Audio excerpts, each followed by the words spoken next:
Human helped an alien girl across the worn bridge. Her final smile at the end stayed with him. Hello everyone. Before we begin today's story, I have a small favor to ask. Please hit subscribe and turn on the notification bell so you never miss our channel's new videos. It's quick, free, and the best way to support us in bringing you more dramatic stories. Your support means the world to us. Where are you watching from? Drop your city or country in the comments below. Thank you very much. Now, let's return to our main character. The wind came first, a dry, whistling sweep across the old suspension bridge stretched over a narrow canyon, carrying dust that tasted like metal against Ethan Cole's lips. He stood at the entrance of the worn structure, boots pressing into boards that creaked under his weight. Rusted cables trembled overhead, vibrating like tired bones every time the wind shifted. His day should have ended an hour ago. He was just a survey tech heading back to the outpost, pack heavy with instruments and notes. But the faint sound he'd heard, a thin, frightened call carried by the wind, pulled him off the trail. That's when he saw her. A small alien girl, no more than 13 by Earth standards, stranded halfway across the bridge. Her skin shimmered faint blue-silver when the sun hit it, and she clung to the frayed handrail as if afraid the next breeze might take her. She froze when she spotted him. Ethan lifted one hand, slow and open, doing his best to look non-threatening. Hey there, he said softly, voice barely cutting through the gusts. I'm not here to hurt you. Just want to help you off that bridge. She didn't answer. Her large violet eyes darted from him to the broken planks behind her. One section had collapsed completely, leaving only a narrow path. She must have crossed it earlier, unaware of how unstable it was.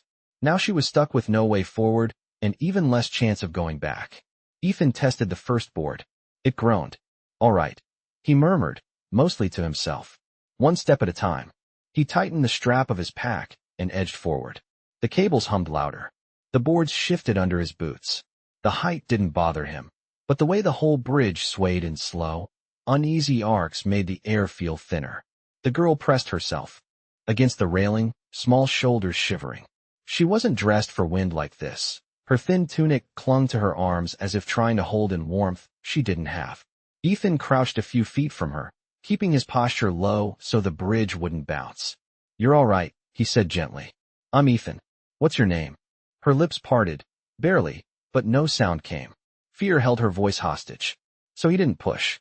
He just extended his hand across the trembling boards. For a moment, she didn't move at all. The cables rattled. A loose bolt skipped somewhere behind them. A gust swept between them hard enough to sting Ethan's eyes. Then finally, hesitantly, her small silver-blue fingers reached out. Hers slipped into his, trembling but real. Ethan felt the tension in her grip, the trust she didn't mean to give but gave anyway. There you go, he whispered. We'll go slow. With her hand in his, they inched toward safety, each step measured, each breath a careful promise he silently made to her. I won't let you fall. The canyon wind howled around them, but her small hand stayed in his, warm despite the cold. And for the first time, he felt her fear ease just a little, as if she realized he wasn't going to leave her behind. The bridge swayed with a slower rhythm now, as if the canyon itself understood they needed a moment to breathe. Ethan kept his hand around the alien girl's small fingers, steadying her each time the wooden boards shifted under their feet. The wind had softened, but it still carried that metallic scent that clung to everything on this planet. She glanced up at him once, brief as a flicker, her violet eyes darting away just as quickly. Trust was something fragile, and he could see she held it the same way she held his hand, with a mixture of caution and need. Almost there, he murmured. She nodded, the motion small and shy. When they reached solid ground, Ethan guided her to a flat rock a few steps from the bridge's end. She sat gently, as if unsure whether she was allowed to rest. He set his pack down and took out a small canteen. You look dehydrated, he said. Here, you can have this. She hesitated, her fingers hovering near the canteen rim before finally curling around it. She took a careful sip. Then, another. Then she held it back toward him as if returning something precious. Ethan pushed it gently back to her. Keep drinking. I have more at the outpost. Her shoulders relaxed a little. The tension in her jaw softened. Up close, he could see the faint iridescent sheen on her skin, almost like fish scales catching late afternoon light. She looked young, but there was a sharp intelligence in her eyes that reminded him she was probably much more than she appeared. "Can you tell me your name now?" he asked. Her fingers tightened around the canteen as she whispered, "Lyrian." The wind almost stole the sound away. He smiled. "Lyra, that is a good name." She blinked, surprised by the compliment, her gaze lowering to the dust around her shoes. Ethan took a slow breath, scanning the canyon. The sun dipped lower, brushing everything in soft gold. A few miles west, the outpost marker beacon blinked faintly. They could make it before dark, but only if she trusted him enough to walk with him. "Is someone looking for you?" he asked. She touched the small metal tag on her wrist, an identifier worn by survey teams. It was dented, the display flickering from damage. "I lost them," she whispered. "This morning. A storm came fast. I ran. I thought the bridge was safe." Her voice carried a quiet apology, as if she believed being stranded was something shameful. Ethan shook his head. "Happens to everyone out here. Weather moves quick." She studied him, searching for judgment and finding none. A thin breeze lifted strands of her silvery blue hair. "Will your people be angry?" she asked. "Not at you," he answered. "They will probably be annoyed at me for missing check-in, but they will get over it." That earned the smallest smile. Barely there, just a soft lift at the corners of her mouth, but real. Ethan shouldered his pack and offered his hand again. "We should get moving. The outpost is not far." Lyra looked at his hand, then at the canyon, then at him again. And in a tiny moment of bravery, she placed her hand back in his. Not out of fear this time, but choice. The boards behind them groaned as the wind returned, brushing against the empty bridge like a reminder of what could have been. Ethan glanced back only once. Then he guided Lyra toward the fading sunlight, her small steps matching his, as if the ground felt safer simply because he walked beside her. They walked side by side toward the outpost, the canyon wind following them like a distant echo that refused to settle. The ground leveled out into a gentle rise, scattered with smooth stones and patches of hardy plants that clung to the soil as if unwilling to let go. Lyra stayed close, her small steps carefully matching Ethan's longer stride, her silvery blue hair brushing lightly against her shoulders each time she glanced around. She was trying to be brave, he could see that, but every new sound made her fingers tighten around his just a little, a silent reminder that trust was still something she was learning to hold. Ethan kept his voice calm as they walked. "Once we reach the ridge, you will be able to see the outpost lights. They are not very bright, but they are steady." Lyra nodded, her eyes scanning the horizon. "Your world feels different," she whispered. "It is loud and quiet at the same time." Ethan chuckled softly. "Yeah, it does that. Took me a week to get used to it." She seemed to consider that, then asked, "Were you scared when you came here?" Ethan thought about it. The shuttle descent on his first day, the isolation, the long nights where the wind sounded like it was talking to itself. "A little," he admitted. "Everybody gets scared. But fear does not mean you did something wrong. It just means you are alive." Lyra looked down at the dirt, letting those words settle somewhere inside her. The sun dipped lower, sliding into the warm amber that always came before nightfall. The air cooled, brushing against their arms like a reminder that this planet did not stay warm for long. Ethan pulled a thermal cloth from his pack and draped it gently over Lyra's shoulders. She touched the soft fabric, surprised. "You did not keep it for yourself?" He shrugged. "I can handle the cold better than you can." She held the cloth tighter, her eyes softening with something he recognized as gratitude. They reached the ridge after a few minutes. Ethan paused and pointed outward. "There," he said. "See the blinking marker? That is the outpost. We can make it before full night if we keep a steady pace." Lyra leaned forward, squinting at the faint yellow light in the distance. A quiet breath left her, almost a sigh of relief. "It is small," she said, "but it feels safe." "It is not much," Ethan replied, "but it has heat, food, and a radio. That is all that matters right now." Her hand tightened around his again, not out of fear this time, but reassurance. As they walked down the slope, the wind softened to a gentle hush. The canyon behind them disappeared into the growing dusk, its sharp edges blurring into shadow. Lyra glanced up at Ethan's face, studying him with a kind of quiet curiosity he had not seen before. "Most humans I have met keep their distance," she said. "They do not reach out first." Ethan smiled sideways. "Maybe they should try it sometime."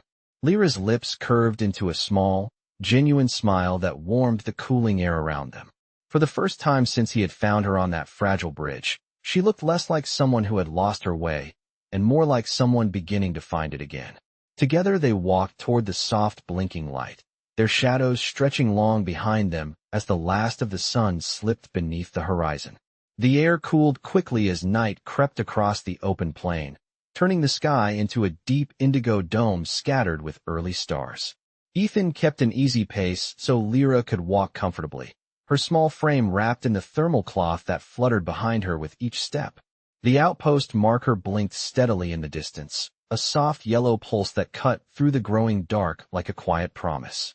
Lyra glanced toward it often, as if needing to confirm it was still there. "Does your outpost have many people?" she asked, her voice careful, as though the wrong answer might change everything. "Just 3 of us tonight," Ethan said. 2 techs on rotation, and me. It is pretty quiet. Nobody will bother you. They will just be grateful you are safe." Lyra absorbed that, her eyes drifting across the darkening horizon. "Your world feels empty," she whispered. "But not lonely." Ethan smiled faintly. "Yeah, some places are like that." They reached a shallow dip in the terrain where small stones rolled softly under their shoes. Ethan steadied her with a gentle touch to her elbow. She did not pull away. Instead, she looked up at him with curiosity warming her expression. "How do you always know when I might fall?" she asked. "I do not," he said. "I just pay attention." The answer made her breath catch in a quiet, thoughtful way. They climbed the far side of the dip, and the outpost lights finally came into full view, glowing warm against the darkening landscape. A soft hum drifted on the air from the generators. The sound was subtle but comforting. Lyra paused at the ridge, her eyes widening slightly.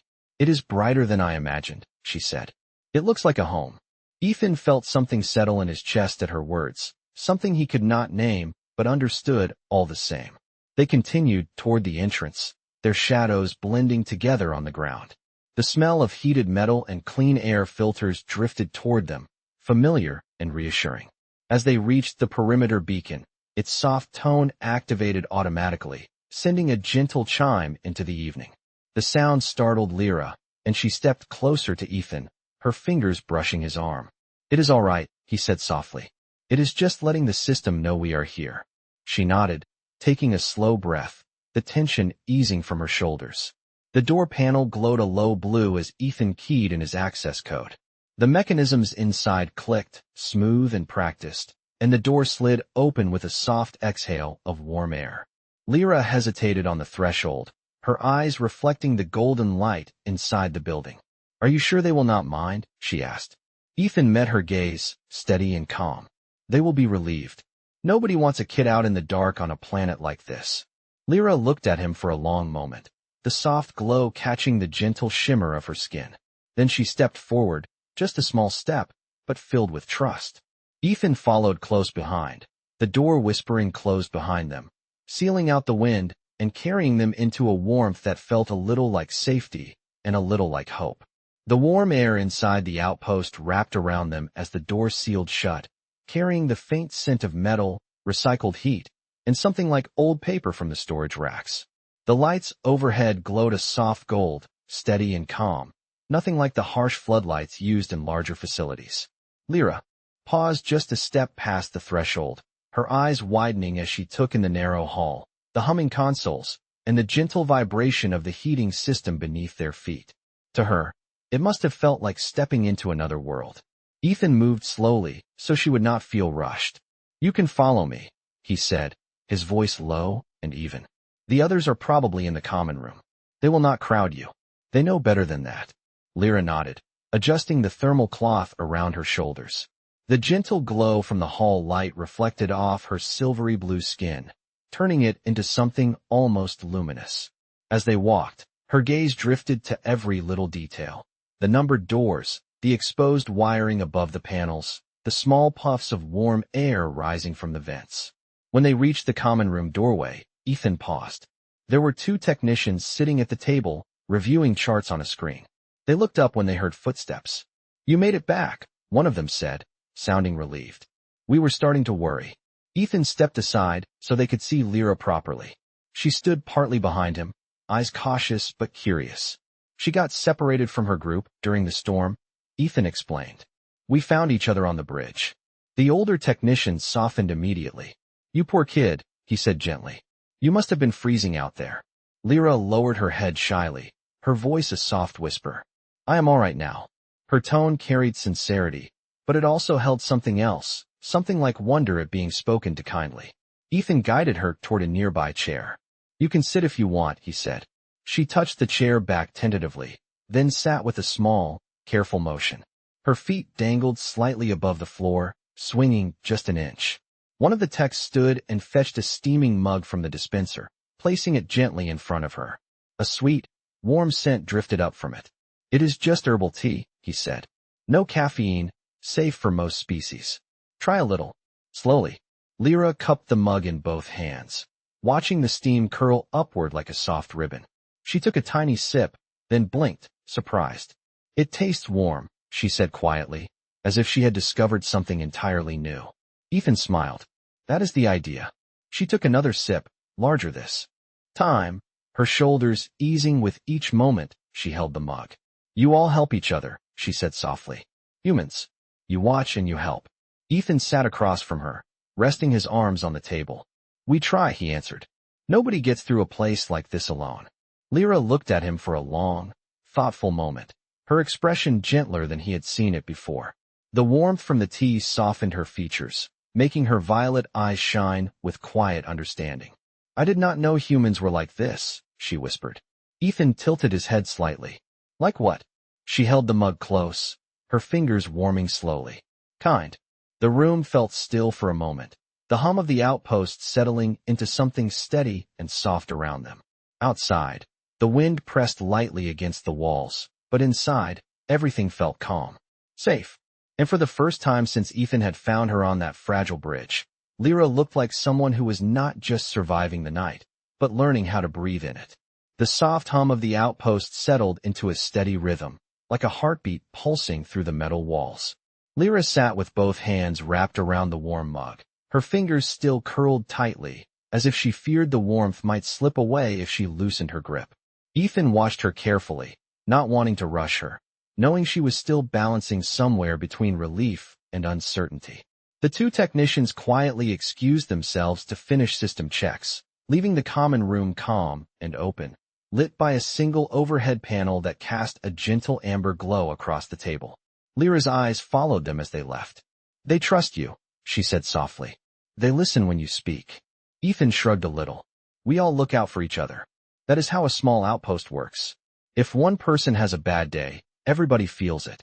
Lyra traced the rim of her mug, watching the steam drift toward the ceiling. Where I am from, people do not think that way, she whispered. Everyone is responsible only for their own tasks. If someone falls behind, it is their burden to carry. Ethan listened, giving her space to let the words come as gently as she needed them to. That must feel lonely, he said. Lyra hesitated, her violet eyes softening. It is normal, she said, though her voice lacked the confidence of someone who believed her own statement. Or at least, I thought it was. She lifted her gaze, studying him with a depth that surprised him. Your people helped me. You helped me, even though I am not part of your group. You were someone who needed help, Ethan replied. That was enough. Lyra sat very still, as if letting the sentence settle into the fragile space between them. After a moment, she asked, Is that your rule? Humans help anyone who needs help. Ethan tilted his head. Not always, he admitted. Some people are better at it than others. Some forget. Some are scared. Some think it is not their problem. Lyra looked down at her mug again. Then why did you help me? Ethan took a slow breath, thinking back to the bridge, the wind, the trembling cables. Because I saw someone standing alone in a dangerous place, he said quietly, and it did not feel right to leave them there. Lyra absorbed those words, her expression shifting in a way he could not fully read. Something vulnerable flickered there, something honest. On my world, she whispered, no one steps forward like that. Not without orders. Not without obligation. Maybe your world just has different challenges, Ethan said gently. Does not make it wrong. Just different.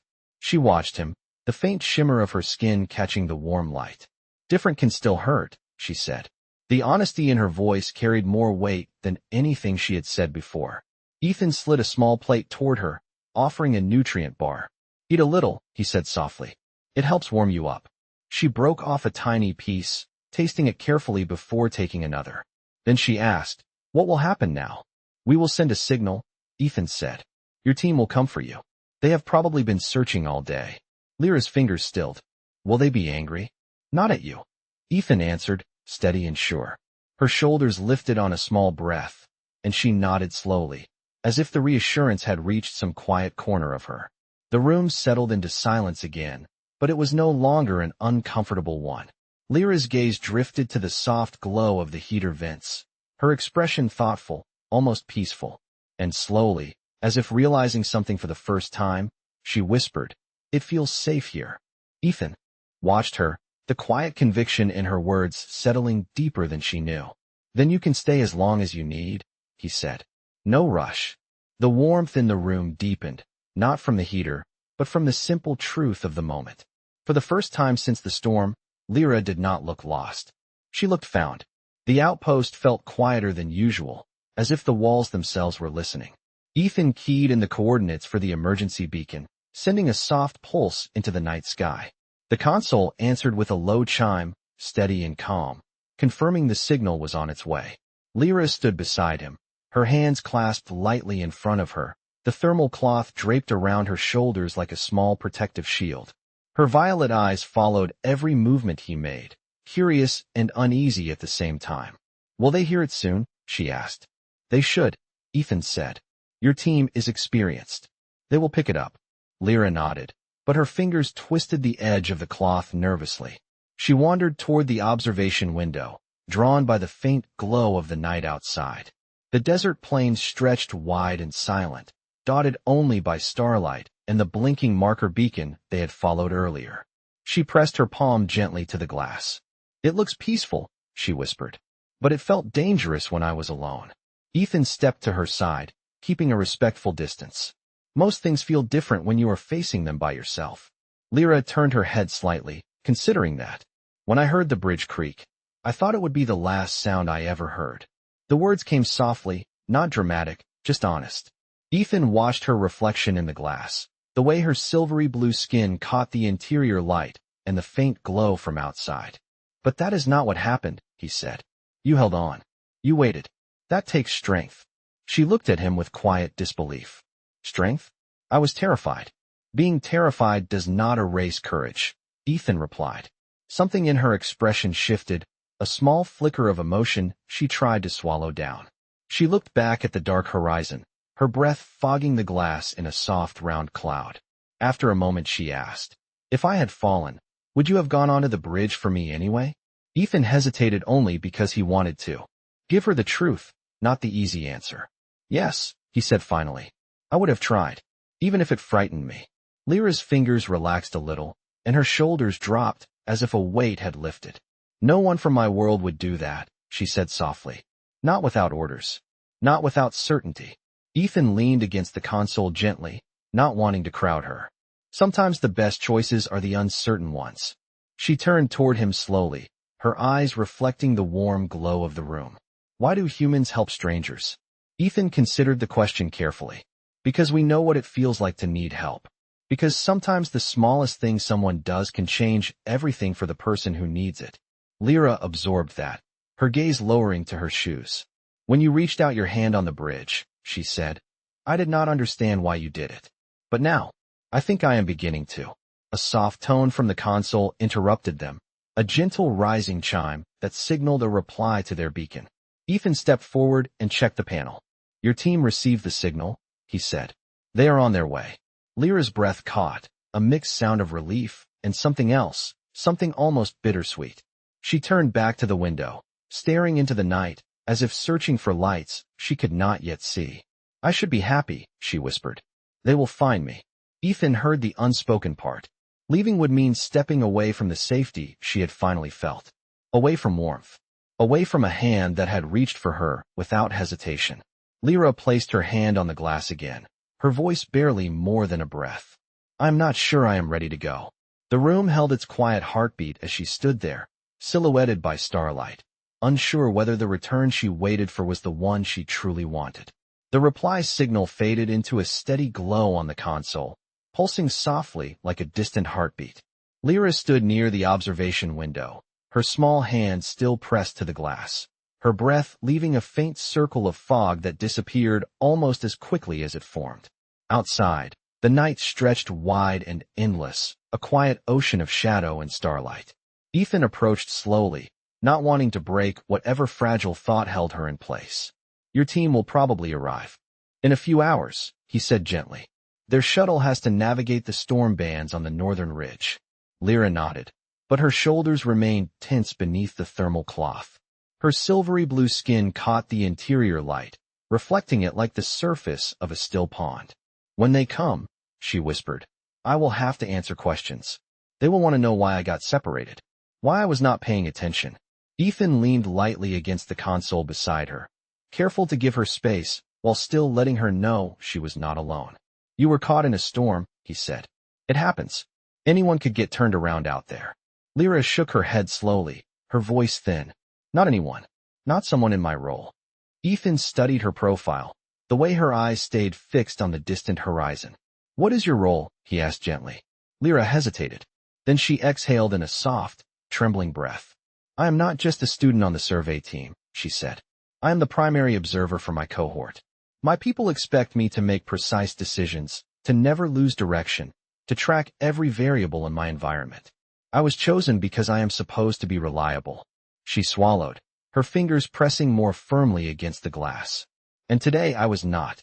Ethan felt something shift inside him, the kind of understanding that came not from information, but from the weight behind it. Lyra, he said softly, you survived a storm that came in faster than anyone expected. You crossed a bridge most adults would not step on. And you kept going until someone heard you. That sounds like reliability to me. She turned her head slightly, as if trying to see whether he truly believed it. My people do not measure strength that way, she said. They measure it in results. Precision. Control. Ethan nodded slowly. Humans measure it differently. Sometimes strength is just getting through the things that scare you. Sometimes it is accepting help. Sometimes it is offering your hand back when someone reaches for you. Lyra blinked, her eyes glimmering in the warm light. On the bridge, I wanted to step back. I wanted to run. I even thought about staying perfectly still until the storm passed. That would have been a valid choice, Ethan said. Survival is not weakness. But you came for me, she whispered. You stepped onto something unstable. You risked falling because you thought I mattered. Ethan breathed in slowly. You did matter. The words settled between them, quiet and unadorned, and Lyra absorbed them as if they carried warmth of their own. A faint hum filled the room again as the outpost automatically adjusted temperature for the night cycle. Lyra shivered slightly, not from cold, but from a thought she finally allowed herself to voice. If I tell my team what happened, she said softly, they may think I failed. Ethan shook his head gently. Or they may think you survived, that you adapted, that you found help and made it home. Lyra lowered her hand from the glass, turning fully toward him for the first time since the signal was sent. Ethan, she whispered, I am the daughter of my delegation leader. I was not supposed to be anywhere near danger. And if they learn a human had to help me across that bridge, she paused, breath catching. It will be a scandal. The truth of it hung in the quiet room, heavy but clear. Ethan met her gaze steadily, the weight of her revelation settling into place. Then we will tell the truth, he said. You were in danger. And you survived. That is all that matters. Lyra looked at him, the flicker in her eyes shifting into something deeper. Something like trust. Something like gratitude. Something that said she was beginning to understand humanity in a way she had never expected. Outside, in the distance, a faint glimmer of movement brushed the sky. A shuttle. Lyra saw it first, and her breath trembled in her chest. The faint glimmer in the sky grew brighter as the shuttle descended, its lights cutting through the darkness like slow-moving stars. The hum of its engines vibrated softly through the outpost walls, steady and controlled, nothing like the storm that had nearly swallowed Lyra just hours earlier. She stood near the observation window again, her hands resting lightly on the sill, her breath held somewhere deep in her chest. Ethan stayed a step behind her, close enough for her to feel his presence, but far enough to let her choose how to face the moment. The shuttle lowered toward the landing pad, its landing gear unfolding with smooth precision. A stream of dust lifted around it, swirling briefly before falling back to the ground in soft curls. Lyra exhaled, a slow, unsteady breath that sounded almost like resignation. "They are here," she whispered. "Yeah," Ethan said gently. They made good time. The door slid open with a soft hiss, letting in the cool night air. Lyra's fingers tightened around the edge of her thermal cloth as she stepped toward the exit. Ethan walked beside her, matching her pace, neither rushing nor hesitating. Outside, the shuttle's ramp extended, glowing with soft blue guide lights. 3 figures descended, their silhouettes tall and elegant against the night. The one in the front carried a staff marked with delegation symbols, a sign of rank and lineage. When they came close enough, Ethan felt Lyra slow. "That is my father," she whispered. Ethan glanced down at her. The tension in her shoulders told him everything she could not say. The delegation leader reached them first. His eyes were the same violet as hers, but deeper, older, edged with the sharp clarity of someone who had spent his life in positions of high responsibility. He looked at Lyra, taking in her condition, her torn tunic, the thermal cloth draped around her, the fatigue still lingering in her eyes. "Lyrian," he said slowly, the weight of her full name landing softly but firmly. "You were found." Lyra bowed her head. "Yes, father." He studied her in silence for a moment, then turned his gaze to Ethan. "You are the human who located her." Ethan nodded. "She was stranded on the bridge. I just got her to safety." The delegation leader's eyes flicked briefly downward, as if noticing the fine dust still clinging to Ethan's boots. "You crossed that structure?" "It was the only way to reach her," Ethan answered simply. No embellishment. No pride. Just truth. Something unreadable moved in the alien leader's expression. A faint exhale. A soft narrowing of the eyes. Not suspicion, not disapproval, something quieter than either. Lyra stepped forward, her voice small but steady. "Father, he saved my life."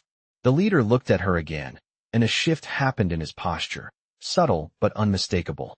A father seeing not the mistake, but the outcome. Not the error, but the child standing safely in front of him. He lowered his staff slightly, a gesture of respect. "Then we owe this man our gratitude." Lyra turned toward Ethan, her silvery blue skin glowing faintly in the shuttle lights. The wind brushed her hair across her cheek as she stepped closer. "Ethan," she said softly, "before I go." She paused, searching his eyes, as if trying to find the right place in the moment to anchor her words. "Thank you." He smiled, gentle and warm. "You did the hardest part. You held on." Lyra's eyes softened, and something flickered there, a mix of relief, gratitude, and something she could not name. She reached out and touched his hand, just for a breath.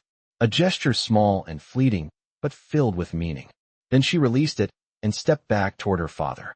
The delegation leader guided her up the ramp, his movements protective without being harsh. Lyra looked back once. Just once. And she smiled. Not the shy smile from earlier. Not the uncertain one from the common room. This one was full, quiet, and honest. A smile carrying everything she could not say aloud. A smile he knew he would remember. The shuttle door closed with a soft hiss. The engines warmed. The dust swirled. And Ethan stood alone on the landing pad, watching the lights rise into the dark sky until they became a single distant glow. A long breath escaped him, quiet and steady. The night wind swept across the plain, gentle now, almost warm. It whispered through the silence in a way that felt like acknowledgement. Like understanding. Like goodbye.